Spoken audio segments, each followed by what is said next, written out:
gentlemen, what you gonna do, brother? Oh, yeah! Woo! What? What? If you smell what the rock...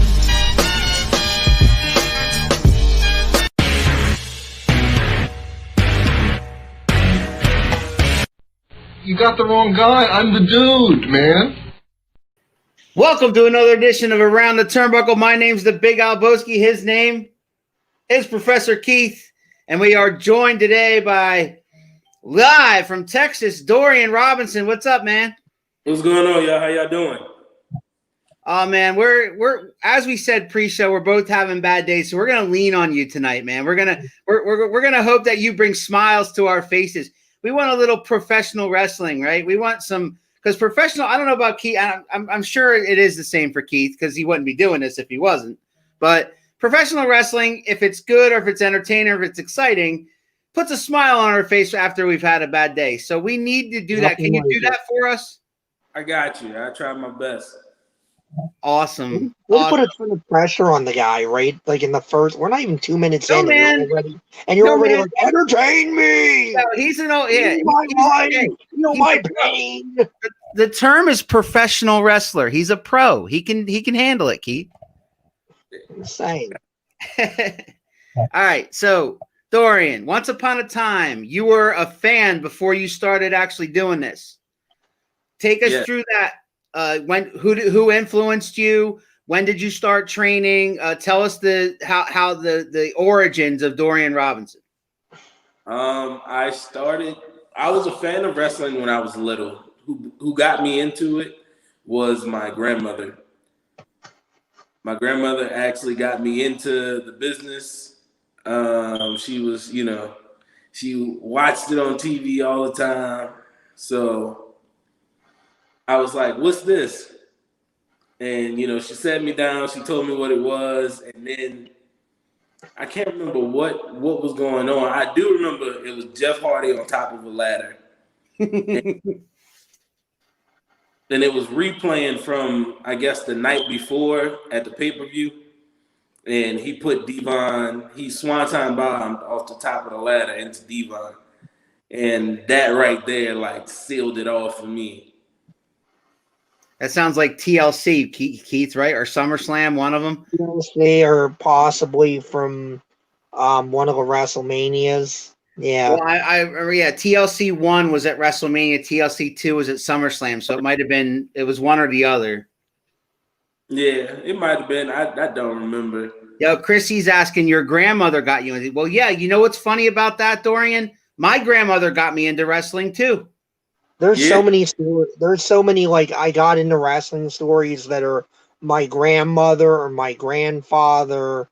Where would we be without grandparents? Crazy ass wrestling obsessed grandparents. Seriously, my grandmother was obsessed with the old school WWF back in the 70s and 80s. And once it started to get on TV more in the 80s, she watched religiously every week. She watched Superstars of Wrestling. And once a month, maybe once every other month, there was a Saturday night's main event, right? Mm-hmm. So I'd stay over her house because my mom wouldn't let me stay up and watch it. And she actually thought it was too violent. So I would watch it at her house on Saturday. We'd stay over Friday, watch it Saturday mornings, or we'd watch Saturday night's main event, stay up and watch it, and then go to church on Sunday. That's cool. And the crazy thing is, my dad's parents, my other grandparents, they had a restaurant in Baton Rouge, and all the wrestlers like Junkyard Dog, Ted DiBiase, all of those wrestlers used to go to my grandparents' restaurant and eat after they did their show in Baton Rouge. So that was really cool. My dad showed me that maybe a couple of years ago, all the pictures that he had from when he was young and from when they had the restaurant open, and all the wrestlers used to come in and eat and sign the autograph pictures and stuff like that. So that was pretty cool too.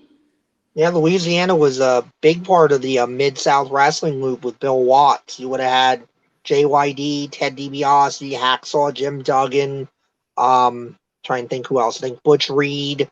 Like, you would have had just tons and tons of stars from all over, from Mid South when Mid South was running. Yeah. Yeah, and I guess I got started. In the Westwego, Louisiana. At first, it was called Old School Championship Wrestling. It was Brian Mardi Gras Miller, Stan the Man Sweet Tan, and Rodney Mack would occasionally come in and he'll train with us and give us some advice. And that was my early days of, coming into the business was, old school. And then we went and changed to Voodoo. And one of my friends, his name's Purple Haze. If you ever get in contact, that's the guy that you should do an interview with too. But cool. Purple told me, he was like, bro, there's a lot of wrestling out here. Spread your wings and go somewhere else. So that's what I did. Like, after spending 3 years in Louisiana, I went up to Pennsylvania, and that's why I met John Patrick Trotsky, supremely great, at the Sanctuary Stunt Studio. And he changed a lot. That's why I grew a lot. He changed me a lot, He made me grow up. And shouts out to everybody that out there that gave me a chance to be in their organizations. But that's where I grew up. Like, really. He broke me down, spun me around, kicked me in my ass one or two times, and then it was like, get it together. Mm-hmm. And now I'm in Texas. I'm in Texas. I'm at Top of Texas Pro Wrestling, and I train at the main event school at Top of Texas. And the trainer is Nathan Briggs. He's like one of my best friends now. Me and him go up and down the road together. He takes me everywhere with him, and he's showing me the other side of the business. He's showing me the business side. There's a wrestling side and then there's the business side, and that's what I'm learning now. So take us to that first match in front of people, in front of a crowd. How did that feel? Was there butterflies? Were you nervous or were you pumped? My first match, I have to give. I would have never had my first match if it wasn't for wheelchair. X. He was the Python when he was wrestling. That was his name, the Python. So if it wasn't for him, I wouldn't have had a first match. And so I thank him. And my first match was against Colt Walker in Voodoo Championship Wrestling. It was, it was bad. I was green. I didn't know what I was doing. Isn't everybody's first match though kind of bad because you're just coming out? I mean, it's not as bad as it used to be, I'm sure, where guys would train and they would not be smartened up until just before they get pushed out there. Where it's like, okay, kid, it's a work. Just do whatever he tells you to do. But I mean, I think just about everybody looks back at their first match probably and goes, yeah, if we could just make sure there's never ever a record of this or any videotape anywhere, that'd be super. I messed up the figure four. That's the first. Wait a minute. I think you got to tell that story. How do you mess up a figure four? That was my first experience, and everybody that next month, everybody came back and they were like, "Hey, I want to see the kid that messed up that figure four. I want to see if you got it this time." The funniest thing ever. So that was my first match. So, how long you been doing this now? Then total in years? So it would be 6 years. 6 years.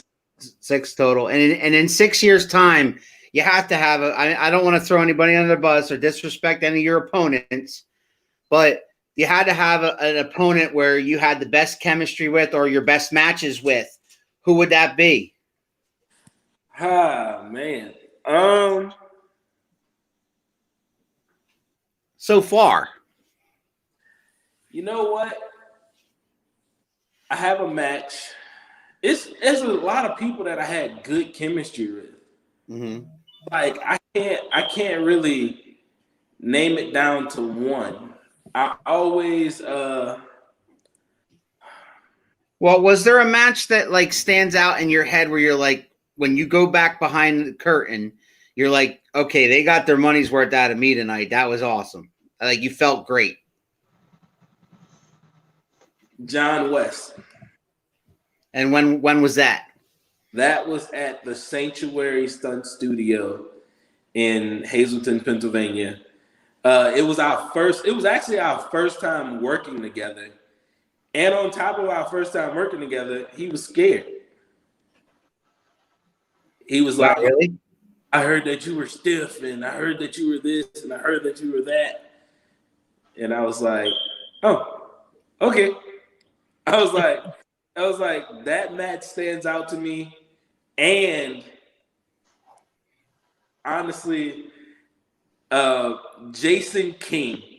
Okay. That's another match that stands out to me. Me versus Jason King. And the only reason why that one stands out to me is because it was funny, because it was just a funny thing that happened in the match. And you have to go back and watch it to actually see it. So those two people, and there's countless others that I've had good chemistry with and good matches with, but those two matches stand out every time I think about, like, go back and look at all my matches, because I write down all of my matches that I had. So where do you see yourself in a year? Where do you see yourself in 3 years? Hopefully I see myself, excuse me. Hopefully I want to be in New Zealand. Oh, yeah? Yeah, that's where I want to go. I want to go to New Zealand. I want to see what it is to train over there, to work.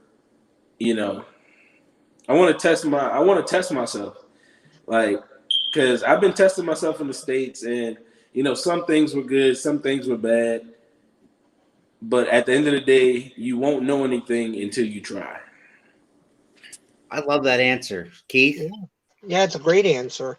And I mean, it's so good that you want to get out there and you want to, learn different styles, because then you've always got that in your back pocket, and that makes you more marketable, to whoever you're trying to get with. Now, you said you write down your matches. What's that for? Are you thinking like in the future, like, hey, if this really takes off, maybe a book or something like that, like a memoir down the line, or is there another reason you're doing that? I write them down because when I write them down and I see it, I can see the match happen in my head. I can remember where I messed up, or I can remember where, man, that was a great spot, or I can remember, I can pick out something from that match, and I can tell you what happened and how it came about.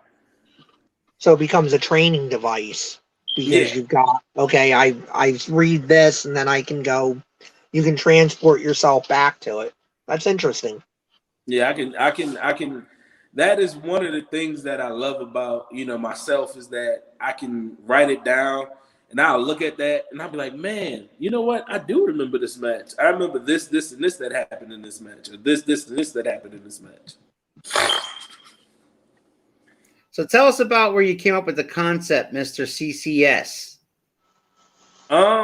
So at first my name, I came up with I was Devon Alexander from Princeton, New Jersey, because I was I had this in my I wrestled in high school, so you know, I loved wrestling. I loved wrestling in high school, so that's what I based Devon Alexander off. He was a high preppy dude, basically. You know what I'm saying? Yeah. He was a preppy guy, Yeah. but it was not me at all.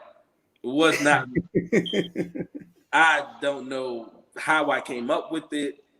It wasn't me. Right. And the next, John Trotsky, actually, he was like, "What's your name?" I was like, Devon Alexander. Where are you from? Princeton, New Jersey. New Jersey. What is he? I don't know. Well, you can go ahead and forget about that. Probably some of the best advice you ever got. That. Yeah. Yeah. Well, the funny part is about that is that Keith and I are both Jersey boys. Oh yeah. Yeah. We're a little north of Princeton. I mean, I live in PA now. He still lives in Jersey, but I was born and raised in New Jersey. So that's funny. That is very funny. Yeah. So he shooed me off, and he gave me like 2 weeks to come up with another gimmick. He gave me 2 weeks, and he was like, "Let's find out who Dorian Robinson is." Yeah. Who am I? I'm like, well, I'm from the South. I'm from New Orleans, so Creole. So I got Cajun out of that. I'm from the city. Like, I'm from one of the best cities. I feel like one of the best cities there is. Sure. Which is, I put Cajun City, and then I was like, I was doing gymnastics and everything else, and people didn't. And for my size, for how short I am, like I'm 5'9", but I weigh like 260. Right. So for how short and how big I am, people don't think I can move the way I can move. And you can. I've seen some of your matches online. You can.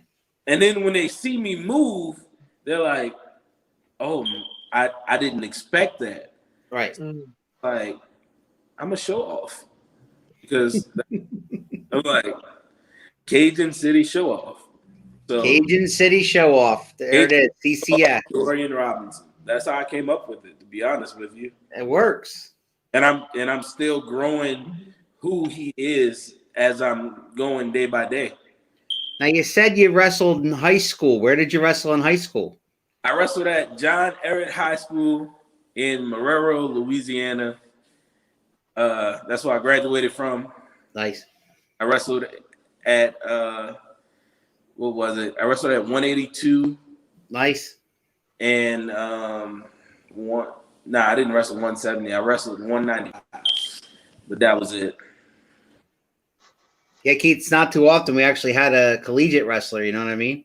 Yeah, no, it used to be kind of a prerequisite getting into the business is to know how to handle yourself as an amateur, and we're kind of getting away from that. And I think, that becomes an excellent credential in your pocket there, because it seems like the best amateur wrestlers tend to make some of the best pros because you've got that background, to already play off of. And it also helps you out I would imagine it's not as much of a problem now, but if you kind of get into a situation with somebody in the match where maybe they stop working or they try to double cross you, like you've kind of got the ability to go, okay, well, here, let me put something on you real quick so you understand, like, we can do it the easy way or we can do it the hard way. It's up to you. It's funny that you say that. You need, and I say this, you need all walks of life in wrestling. And when I say all walks of life, I mean, you need those gymnastics guys, you need those wrestlers, you need those people that did theater, You need those people that did martial arts. You need those people that did boxing. You need those people that did something else. Right. You know, something that you can go to them and their strength is this. Pick all those brains. You get to pick all those brains. Exactly. So you can go to this person and learn how to do this, or go to this person, learn how to, like that's the sweetness of, I feel like this business is the fact that we can go to these different trainers, these different promoters, these different talents, and we can pick their brains and ask them, what did they do? How did they get into it? Where did they come from? What background did they have? And so I have something different. I have a question for you here. Chrissy Richards chimes in. Did or has your grandmother had an opportunity to see you wrestle? Unfortunately, she did not. She did not. Her mother passed away my senior year, before the start of my senior year of high school. But my father got to see me wrestle. Okay. In my second match. Okay. In my second, yeah. And by then you had figured out the figure 4. No. No. No. It was still wrong. It was definitely still wrong. I got that tape. I stopped doing the figure 4 altogether. I just said I quit, and I just. It sounds like that was a good decision. Yeah. I started to rely on my athleticism more than the base, that base in there. So how would you describe your move set? Because like you said, you're a guy that when you see him, Keith, when you see him come into the ring, you're thinking, man, he's a big dude. And then he starts moving around, like flying around the ring, like Kevin Owens, flipping around. Like Kevin Owens is deceptively like that too, right? Where Kevin Owens looks like a big dude that's going to brawl you and maul you to death. And then he ends up doing. And he can. I mean, and he can if he has to, right? He can if he has to, but he doesn't have to. He can do he can do all sorts of things, and so can Dorian. So Dorian, how would you describe your move set, and have you developed a finisher, and what's it called? He loves that question. I do, because me and Nate joke around. Marcus said Dorian moves better than most cruiserweights. That's my boy, Marcus Johnson, man. Me and him train together. I love that dude. He's there he is. And I personally love being in the ring with him every chance that I get. Like he helps me more than he does. Right. Like he doesn't know that he's helped me more than anybody. Well, he does now. Yeah. So my finisher is, I have 2. Okay. So I have the backflip, of course. Right. I do a rolling thunder into a standing backflip. That's one. Wow. Then I have. Which I've seen. Huh? I've seen that. Yeah, and that's then why I'm saying you move around like Marcus said. You move around like a cruiserweight. Yeah, and then I have the Jesus meter. And what's that? That is what we call my Saito suplex. Okay. Jesus meter. The Jesus meter. Yes. Unbelievable. All right. Yeah. Me and Nate came up with it, and we were like, "Oh, we gonna send him to Jesus." I said, send him and just take it, and we do it. But my moveset, I take a lot from a lot of people, right? And I made it into my own. One of my signature things that I do is a cannonball, right? But I don't do it like just rolling into them. I'm like shooting. No, you flip like a dart, right, into them. I take a lot of stuff. I did take a lot of stuff from out of Kevin Owens' playbook, out of Yeah, I can see that. Keith Lee, Jeff Cobb. You know, I do. If I'm in the ring with a bigger guy, I don't do any of the throws that I do. I use Right. I have more. I have more than what people think. Like when people see me wrestle, I kind of keep it simple. I use that kiss method. Keep it simple, stupid. Yep. So I use Yep. that I can pull off and I can do without a shadow of a doubt, and nobody will get hurt. That's the But way to do it. I Yeah, know. I mean, yeah, that's why I mentioned Kevin Owens, because you do remind me of him in your mannerisms and, you know, and your cannonballs and your moves. You're deceptively fast, like Jason King said. You're deceptively fast. So I mean, I love that. I love because usually when you see a guy who's definitely a cruiserweight, okay, you know what you're gonna get out of him, or he's gonna be flying all over the ring, right? And then when you see like a brawler who just starts pounding on you, you know, UFC style, somebody like a Brock Lesnar or something, you know what you're gonna get out of Brock Lesnar, right? But when you see somebody like you and you think you know what you're gonna get, the next thing you know, you get something totally different. Totally different. And that's what I love about myself, because I can adapt to anything, to anybody, you know, at any given time. And if you want to move, we can move. It may take me a little minute to catch my breath after we move, but that's true. Well, that's facts right there, I guess. You know, that's just facts. I'm like, we can move.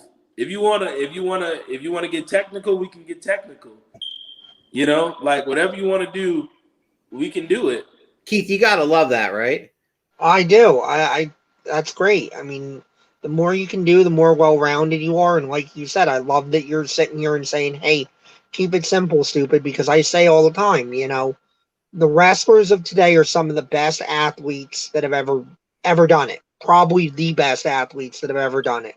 But so many guys think I got to get everything that I can possibly do Right. in every match, and it's like, man, by the end of it, it's too much good stuff. It's too much good stuff, and I can't follow it, and I don't remember what you've done. Whereas Yeah. if you keep it simple, if you build it up correctly, you know, if you're like, all right, I got maybe 4 big moves, but I've only got this much time in this match. So let me do this, and then do one of those big moves, only one of them, because then the audience is going to go, wow. And they're going to remember it, and they're going to go home remembering it. Yep. And we've still got 3 more moves for the next time they come out and say, man, I want to see him again. I want to see that move again. And you can bust out something completely different and be like, whoa, he could do something even better than that first thing I saw. You know, It's just better to not keep doing everything every single match. I take it. John tried to teach me this, and I didn't get it. I was just like doing all the stuff that I wanted to do, and I kept doing it, and I kept doing it, and it got me in a lot of trouble. So he tried to teach me it, but I was so hard-headed that I didn't want to. I was like, man, this is my show. This is what I need to do. This is I want to do it, and that's not the way this business works. And now it's like my boy Nate, he's like, hey, bro, you know, just settle down, calm it down. And in the last 2 years that I've been in Texas, I've really calmed down a lot of the stuff that I used to do. I don't do anymore. Like if I'm in the opening match, I don't want to give you this, like, I don't want to give you super kicks, Canadian destroyers, you know, all these big moves, all these flip bottoms and stuff like that. I don't want to give you all of that. I'm in the opening match. Save that for the people that's in the main event. Right. What about what they're gonna do? You got to think of the other people that's in the back with you, because you're putting on a show with everybody. Everybody's there to make that show great. It's not just, it's your job to make you look good and your opponent look good, but it's also your job to make sure that everybody looks good. You don't take anything from anybody. You don't take away from what they're going to do. And that's what I had to learn. I admire that. I truly admire that, and it shows that you're a seasoned pro and that you are a giver as much as you receive. You get to pick all these brains. Like you said, that's amazing that you would not show everything you got. If you're opening match, save that for the main event. That's a hell of an attitude to have. That's great.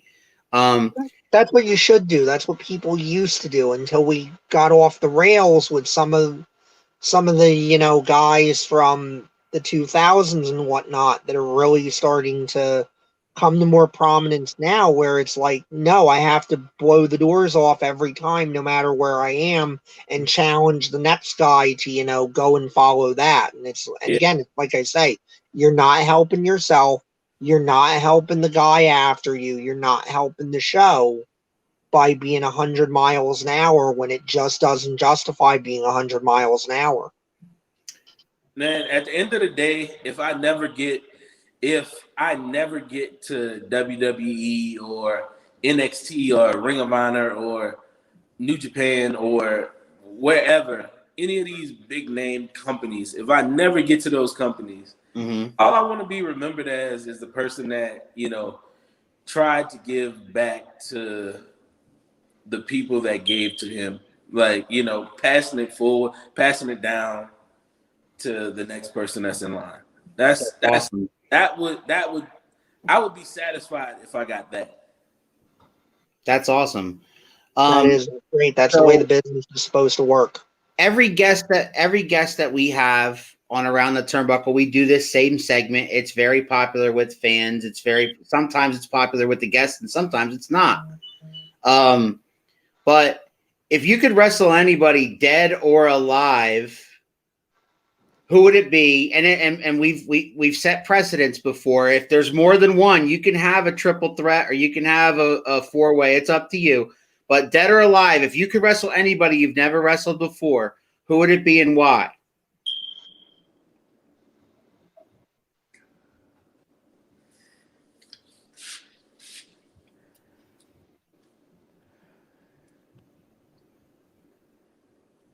And anybody watching, if you guys think you know who he should wrestle, chime in with that, because we'll be glad to show him those comments. Plus, when you're done, Dorian, me and Keith will each pick a guy for you too. Okay. So let's see. The guy that I've always wanted to wrestle, is Jeff Cobb. So that is one of my dream matches would be to face him. Sure. But dead or alive, God, this is to be honest, if I could go and wrestle Owen Hart. Wow. That would be if I could think about it. I'm thinking about it. I'm like Owen Hart. Owen Hart. Because he was technical, he was skilled, he was advanced for the generation that he was in. He was advanced, and if we would have had a couple of more years with him, I feel like he would have been a world champion, a multi-time world champion. Yo, you hit the nail on the head, man. So Marcus is chiming in with Paul London. Man, Paul London is crazy. Paul London is a crazy character. It's a good pick, though. That would be a good match. Sure. I think I would need an oxygen tank after I'm finished, because he'd blow you up. He'd blow up just about anybody. All right, so you said Cobb, you said Owen Hart. Owen Hart's a great pick, man. That's a first on this show, and that's a great pick. Owen Hart was truly one of a kind, and I agree with you 100%. Had he still remained with us a few more years, he would have been world champ a couple of times. I think he was better than Brett in a lot of ways, but I mean, it was just Brett. He was more complete than Brett. Yeah. Because he had the high point. What was that WrestleMania? It was 10, right? 10, yep. When they wrestled. WrestleMania 10, they wrestled and no one beat him, yes. I remember that little build up, the promos to that, and Yeah. how much he felt in his heart, and that's how I am when I talk. That's how much passion that I have, and that there is the reason why I would want to work him, because I know how much passion. Like, you could hear it in his voice when he talks. Yes. You know, sometimes nowadays you can't really, you can hear it sometimes, but it's not every single time it clicks, with, the fans that, oh shit, this is real. This is, So my guy for you, for personal reasons, would be Kevin Owens, and only, yeah. And I just think that you guys not necessarily would have a contrast of styles because you're very similar, but I just think that you would complement each other in different ways, and just it would be smooth and easy, and you guys would just have a great match and a great show, and it would just I think it'd be highly entertaining. But Keith, who do you got for him? I'm having a hard time because I'm thinking, somebody that's complete, that's got a couple of different, bags of tricks that they can do, because, you have that. So you want to get somebody that can kind of draw all that out. And I'm kind of going between, Cesaro, Claudio, or Cesaro. Or Nakamura, maybe. Be really good. I mean, you could even throw AJ Styles into that. That's another guy that has AJ Styles was my was my pick, but I wanted to say Kevin Owens. Do you know this guy, JT Funk? That is my best friend. He Let me tell you something about JT Funk is everybody's best. Yeah, let me tell you something about JT Funk. Real quick, give me one time for Go ahead. Baby boy.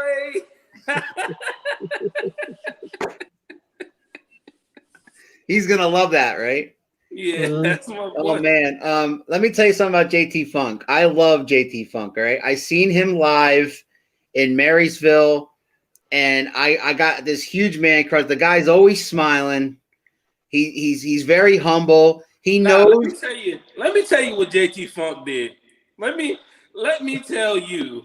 Go ahead. What JT Funk did. He's gonna hate me for saying this, but we gonna say it anyway. He put a knot right here. Whoa! One time we wrestled together, right there, right. We went. Hey, Dean, that's my old wrestling coach, Dean Testator. There you go. Awesome. Shout out to Dean, man. Yeah. We went to the Al Snow seminar, and this man said, I was like, yeah. He was like, because he asked, how did I get the knot there? He was like, how did you get that knot? And I was like, I pointed at JT. He was like, he called me a nigga in the middle of the ring.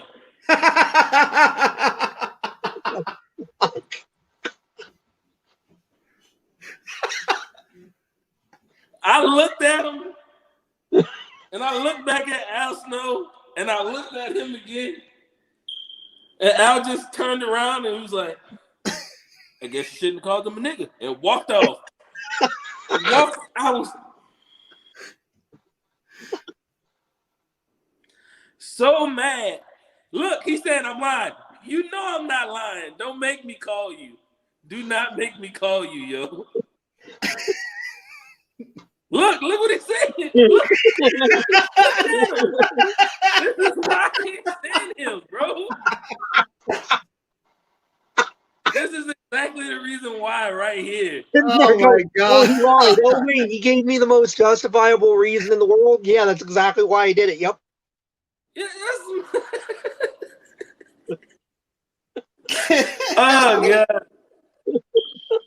oh God. Yo, I bet before this show started, I begged you to entertain me and Keith, and you have done nothing but that from the opening bell. I'm telling you. Oh my God. I just know I'm gonna be bursting out laughing at that story all night. I'm gonna like wake up in the middle of the night, Yeah, I know. that, and just be laughing. I'm gonna go downstairs and tell my wife that story, and she's not gonna believe me.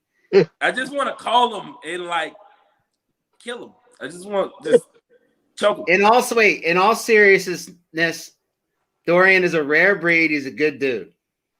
That's my boy. I appreciate you, JT. You know, Now we appreciate. Listen, JT Funk is a huge, huge friend of this show because he has sent us countless numbers of guests, and he continues. He's the gift that keeps on giving. He asked me like, so how does your January look? Because he's got more. Yeah.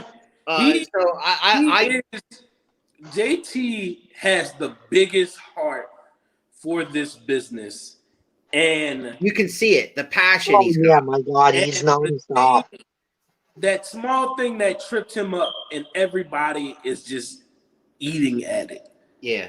And it pisses me off because it's like we have worse shit in this business. Mm. It has come out in this business. We have worser things than that, and it hurts, and it's like I want to see him succeed. I want to see him do big things because he's been nothing but good to me. Like I told him to his face that he's going places, Dorian. I've told him that to his face that if he keeps working at it, and he's so humble too, like he like. Kid, guys his age aren't as humble as he is. And he's like, I need to get better. I need to get better. I need to get better. JT drove from New Jersey to come pick me up in Pennsylvania for a wrestling show. Brought me there and brought me back home. And ever since that day, like if you needed a place to sleep, he had it. If I had it, he had it. That's how much love that I have for him because he didn't have to do that. I didn't have a car at this time. So like that was a big thing for me. I'll tell you what, we love JT Funk. All right. When we were at his CCW show, yeah. His was the only merchandise I bought, and I had a buddy of mine go get it signed for me because I thought they weren't letting us really get our autographs and stuff like that. So I let him go do it. But it's cool because after the show was over, he came right up to us and he was talking to us and asking like, what did we think? The first thing I said to him was, "Dude, the drop kick is killer." Yeah. Oh my God, he gets up in your face. I've been like on the end of like 6 or 7 of those already. I'm about tired of taking them. So how about that? And then that was the night where he admitted to us that he tried to springboard from the outside, high cross body for the first time, where he jumps up to the top rope and then does a high cross body, and it was flawless. It's like he's been doing it forever. Because he was lying. I meant in front of people, not like behind, not like in training. Are you saying you saw him do it before? I don't know how long. You knew he was going to get that. Well, that's like finding out Santa Claus ain't real. DJ, let a buddy. Professor, you believe this? All right, so let me pay some bills real quick. Speaking of TJ Spitter, he is on Wednesday nights at 8 o'clock with Spittin' with Spitter. Chrissy, who you saw earlier asking about your grandmother, she is also a partner in our 2M1L Media, and she's live tonight at 8 o'clock with a mental health coach, I believe. I forget his name. I apologize. But he'll be on tonight with Chrissy at 8 o'clock. On Tuesday nights, it's me and the boys for Home Team Sports, and Keith and I are on Saturdays and Sundays as usual. This Saturday, we got Prince Shango versus Urban Legend face-to-face, if you recall that. So, yeah, but tonight we still got Dorian Robinson, and I love this. JT Funk Funk don't lie. Yes, you do. Like, stop. Oh man, I love it. I love this. I love this camaraderie, man. I love it. I love him showing up and showing up some support to your friend there. That's great too. Yeah, I tell him I ain't gonna cook for him no more. I bet you he'll stop. There it is. I bet you he'll stop. Yeah, he's so humble and always smiling. Our Pete and I love JT Funk, and we wish him the best. He hustles. I mean, Yeah. every time I see that guy on Facebook, he's in a new wrestling group, or he's posting something, or he's selling merch. I mean, he lives. He worked out today, Keith. God love him. He was in the ring today with Yep. Rob Noxious and those guys up at Fort Noxious. Yeah. Yep. God love him. He is going after it. Yeah, man. All right, so you just wrestled last night.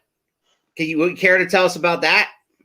It was a good match. Who did you take on?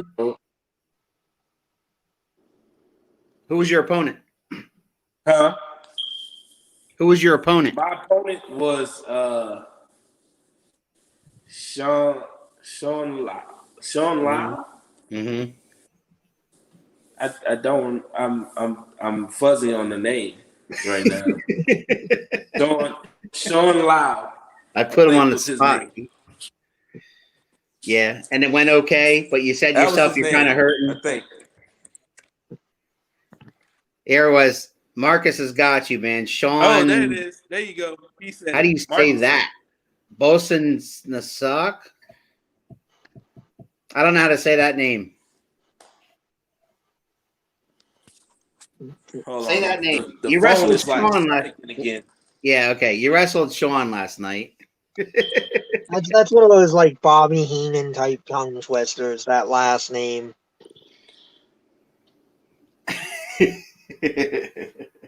Look, I'm trying to get the phone to stop staticking because it's just all I hear is. I'm like, I know. All right. Now, so that went okay. So, do you got anything coming up? I couldn't hear that question because it's staticking so much. Do you have anything coming up? Next week I'll be at next Saturday. I'll be at Top of Texas again, and I have openings. I have open dates for everything else right now. I'm working on trying to fill them up. Where can people get a hold of you? Information out there for that? Huh? Where can people get a hold of you? You can get a hold of me on my Facebook at Mr. CCS Dorian Robinson, and you can get in touch with me on my IG, the Cajun City Show Off. So those are two of the main places where I'm always on. And where can people find your matches? Because I mean, when I look them up, I just kind of type in Dorian Robinson Wrestling, and that's what I get. Yeah, I mean, you can type in Dorian Robinson Wrestling, or you can type in Mr. CCS Dorian Robinson, and my YouTube channel will pop up. So in case you guys can't see his name underneath I put that up there like that. That's how you spell it right there. Type that in. Type in Dorian Wrestling in YouTube. Type in Dorian Robinson Wrestling. That pops up.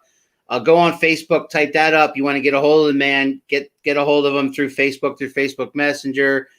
Dorian, your matches. They're not hard to find, and every one that I've seen, because you were supposed to be on before, so I have watched them beforehand, and then I had a refresher like this morning.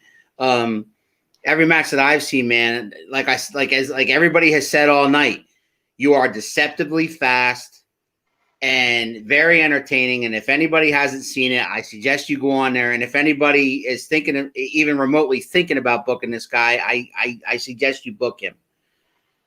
I appreciate it. I definitely appreciate it. So we're gonna get out of here soon. With do you have any questions for us? Because I'm stealing I'm stealing that line from my boy TJ Spitter, who does that at the end of every Spitting Spitter. We're not going to do it every around the turnbuckle, but do you have any questions that you'd like to ask me and or Keith? What made y'all start this podcast? Do you want to answer that, Keith? So what had happened was we had and we still have it, a group on a Facebook Messenger where we would just talk about wrestling and other every day.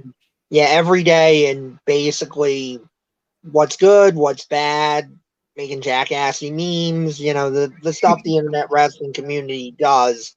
And one day we all just kind of sat there and were like, there might be a show in this. Like, other people might want to actually see this and listen to us kind of banter, and that's where it came from. And then TJ hooked us up with a local wrestler he knew, and that was our first interview. And it kind of all took off and snowballed from there. Right. And then what happened there was almost every guest that we have enjoys themselves. I hope you enjoyed yourself today. Oh, I enjoyed it. I loved it. All right. So every guest that we have on enjoys themselves and usually pays it forward by like sending us a friend of theirs or somebody they know that might enjoy themselves too.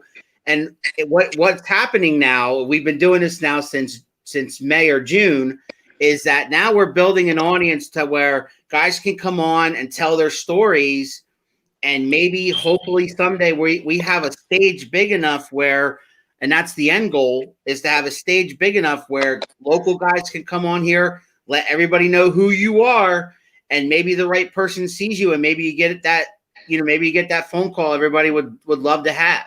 Yeah. So, I mean, for us, it's wrestling fans that weren't terribly, excited about the current product. And like Keith said, we started off just as a chat, and then it was just three guys sitting around talking wrestling. And then once we started having local stars, local professional wrestlers on, that snowballed into starting to have, guys from, you're in Texas.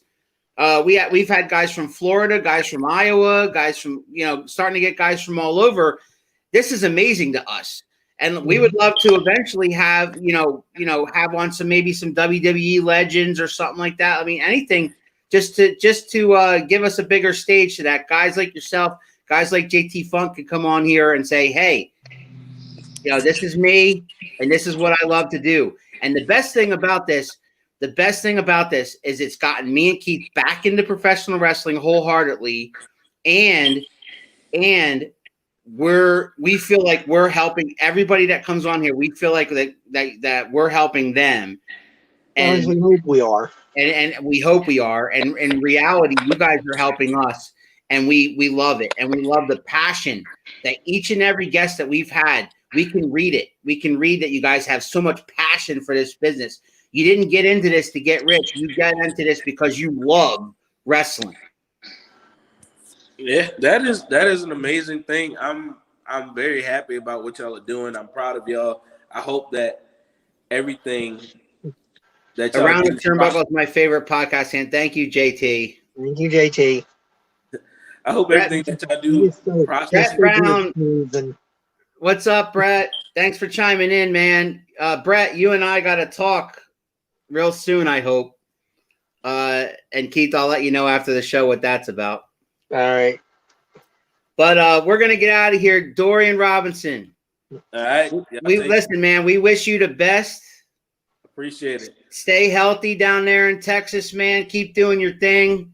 I hope you get booked all the way till you can't do this no more. I appreciate it, man. Thank y'all. I'm happy that y'all. Yeah, and stay in touch with us, man. Like, don't be a stranger. And if you know anybody that would love to be on this show, Marcus is chiming in. Good work, man. If you know anybody that'd like to come on and tell his story, his or her story, we'd be glad to have him. I wouldn't watch another wrestling podcast. Thanks, TJ. Mm-hmm. But yeah, man, we wish you all the best. Stay safe. Everybody stay tuned tonight for Ciphered Knowledge with Chrissy at 8 p.m. And don't forget, if you've seen that ticker on the bottom of your screen, the whole damn show, it says, attention around the turnbuckle fans. We are making the jump from Facebook Live to exclusive YouTube Live. We'll still be sharing things on Facebook. Our pages will not be shut down on Facebook. But come January 2021, we are only streaming live from 2M1L Media on YouTube. So get the jump now. Go on 2M1L Media on YouTube, our YouTube channel, and subscribe. And you'll get all those programs I mentioned. Spittin' with Spitter, Home Team Sports, Ciphered Knowledge with Chrissy, and Around the Turnbuckle with me and Keith. Dorian Robinson, thanks for joining us, man. We love you. Good luck. Professor Keith, this has been the Big Albowski and Professor Keith on Around the Turnbuckle, and we'll see you guys next time on Around the Turnbuckle. Ladies and gentlemen, what you gonna do, brother? Oh, yeah! Woo! What? If you smell what the rock...